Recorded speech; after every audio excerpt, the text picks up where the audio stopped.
तो डूसू चुनाव को लेकर तैयारियां तेज हो चली हैं। एबीवीपी ने अपने पैनल की घोषणा की है। अध्यक्ष पद के लिए आर्यन मान का नामांकन किया गया है।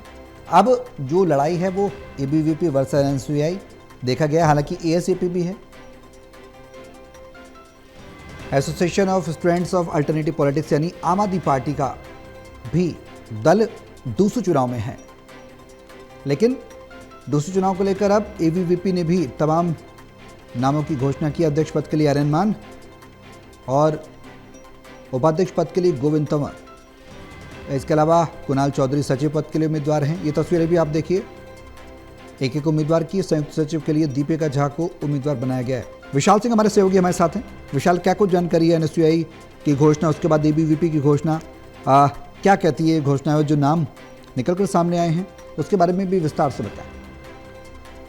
बिल्कुल, देखिए, अगर एबीवीपी की बात करें तो इसमें 3 जो नाम है उसमें से एक नाम जो कि दीपिका झा है, वो एक पूर्वांचल का चेहरा है। तो इस बार एबीवीपी ने पूरी कोशिश करी है कि अपने जो टॉप 4 जो पैनल होता है दूसरे हिसाब में, उसमें एक पूर्वांचल का चेहरा भी डाले और उसमें भी एक महिला दीपिका झा जो है उसको उम्मीदवार बनाया गया है। वहीं अगर प्रेजेंट पद की बात करें तो आर्यन मान जो कि पहले से डूसू में और दिल्ली विश्वविद्यालय में छात्रों के बीच काफी प्रचलित रहे हैं। सोशल मीडिया पर इनके काफी ज्यादा फॉलोअर्स हैं, क्योंकि जो इनकी ट्रेंड सोशल मीडिया पर ये सभी स्टूडेंट चलाते हैं। उसके बाद एक कह सकते हैं युवा नेता, जो उनका काम होता है उस काम से जो छात्र प्रेरित होते हैं वो चीजें लोग कर रहे हैं। और सोशल मीडिया पर आज का सोशल मीडिया का जमाना है, तो इसलिए रहते पर ये भी एक ट्रेंड देखा जाता है कि किसके कितने फॉलोअर सोशल मीडिया पर हैं और कितना वो इम्पैक्ट जो है अपने एक पोस्ट के जरिए यूथ पर ला सकता है। तो इसलिए एबीवीपी ने काफी सोच समझकर जो है अपनी टिकटें इस बार जो है सभी को दी है।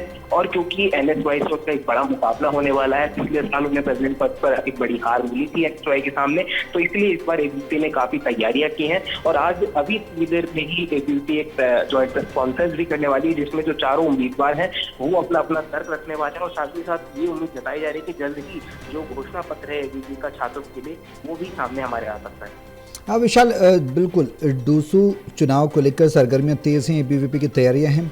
इस बार क्या कुछ परिवर्तन नजर आएगा? बीते चुनाव की तुलना की बात की जाए तो इस बार बीजेपी का दबदबा है दिल्ली में, क्या उसका कुछ असर इन चुनाव पर पड़ता नजर आएगा? प्रधानमंत्री नरेंद्र मोदी केंद्र में हैं, यूटी में रेखा गुप्ता की सरकार है। एबीवीपी को क्या इसकी बढ़त मिलती नजर आएगी? बिल्कुल, देखिए, अगर राजनीतिक परिप्रेक्ष्य से बात करें तो जिस तरह से दिल्ली में ट्रिपल इंजन की सरकार तो बीजेपी की है, और चूंकि बीजेपी की ही छात्र विंग है एबीवीपी, तो उसका पूरा फायदा यहाँ पर एबीवीपी को मिलने वाला है। और पिछले साल ऐसा नहीं था, क्योंकि दिल्ली की सत्ता में आम आदमी पार्टी काबिज थी।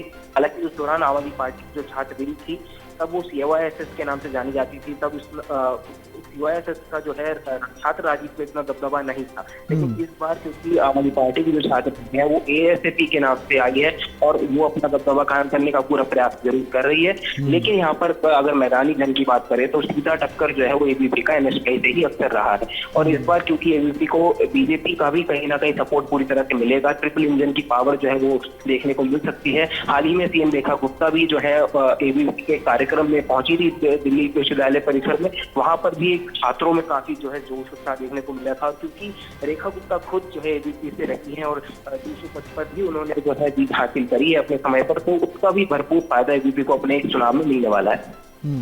चलिए, बहुत शुक्रिया विशाल तमाम जानकारी साझा करने के लिए। तो चुनावी सरगर्मियां तेज हैं। एबीवीपी एनएसयूआई ने अपने अपने उम्मीदवारों के नामों का ऐलान कर दिया है, घोषणा कर दी है। अब स्टूडेंट्स के हाथ में फैसला रहने वाला है। हालांकि तस्वीर अब साफ हो चुकी है काफी हद तक कि अध्यक्ष, उपाध्यक्ष, सचिव, संयुक्त सचिव के पद पर कौन कौन से चेहरे होंगे।